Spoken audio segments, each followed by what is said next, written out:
working. The studio is very fine and operational. Blizzards come and go, and I try to get into some kind of normal routine in a very not normal place.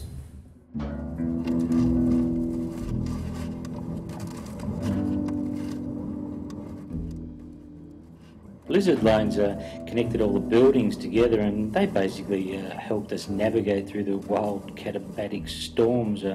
So I got to know these rope lifelines really well. There was ample, powerful and majestic Antarctic views out the window aplenty, but I wanted to depict something sort of primary and close by, something that I could touch.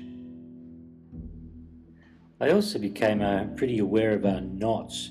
They were utilised across the station, and they tied things down, joined things together, held objects in place, usually for safety. I saw the knots as really positive symbols, but they could also refer to confinement, limitation, force.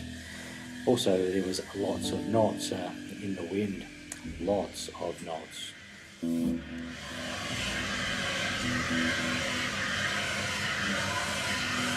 I do see myself as some form of landscape artist, and in particular I have had a little bit of a attraction to barren landscapes. As you well know, Antarctica does barren landscapes really well. So my sickness, my wanderlust was going to drag me here sooner or later to experience such a beautiful and brutal landscape. I have been travelling for about 25 years, and so also this concept of home has become somewhat fuzzy in my head.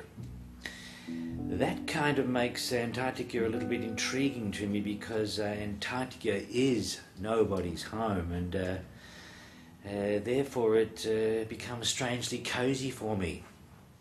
Work that out.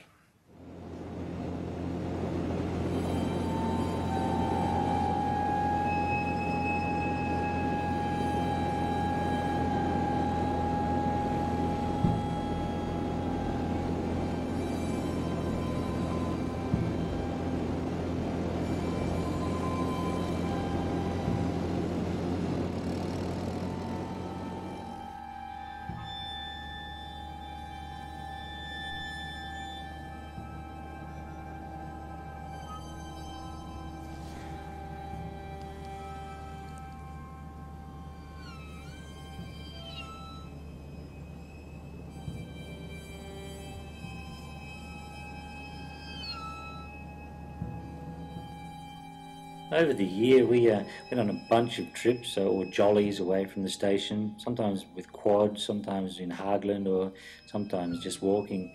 We saw some amazing places and incredible things, floating boulders, and nacreous clouds, Fata Morgana. But really, over winter, the Aurora Australis were quite amazing. I produced a body of Aurora Australis works by sewing and painting many of the auroras we observed during that long and very dark winter. Basically, I was domesticating this polar phenomenon. Any sublime landscape can pleasantly sort of belittle us and remind us all of our mortality, and I certainly felt this diminutive effect when watching the auroras above. They really were extremely outlandish.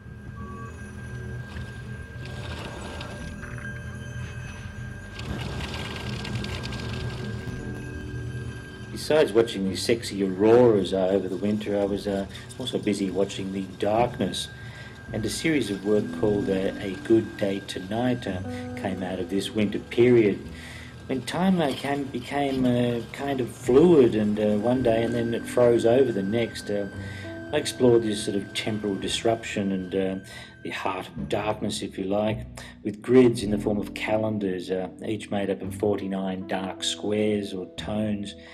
I actually turned 49 that July, and I recall that being a rather fluid celebration.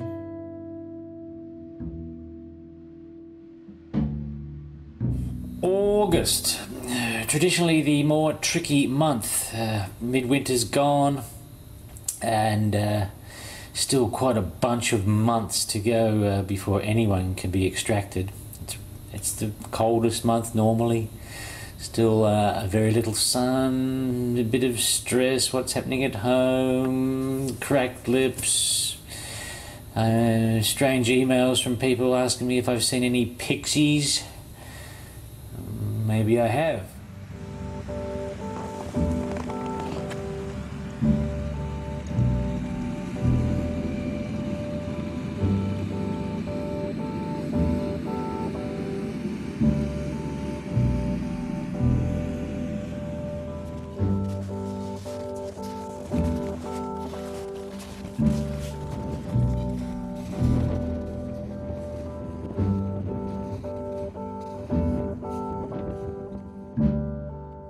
Besides the enormous vistas and spectacular sights, I became intrigued by the local life form around Mawson, and that was the moss and the lichen.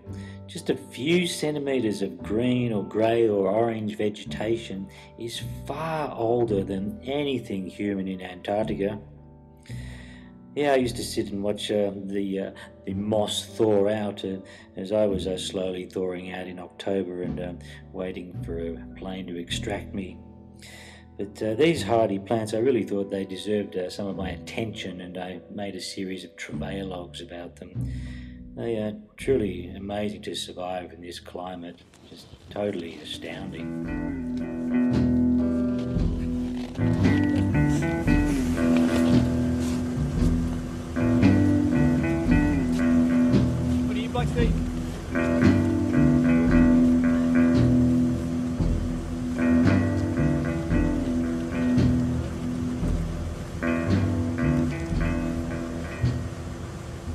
I think too much sublime landscape and too much art, it can't be good for you. Surely not.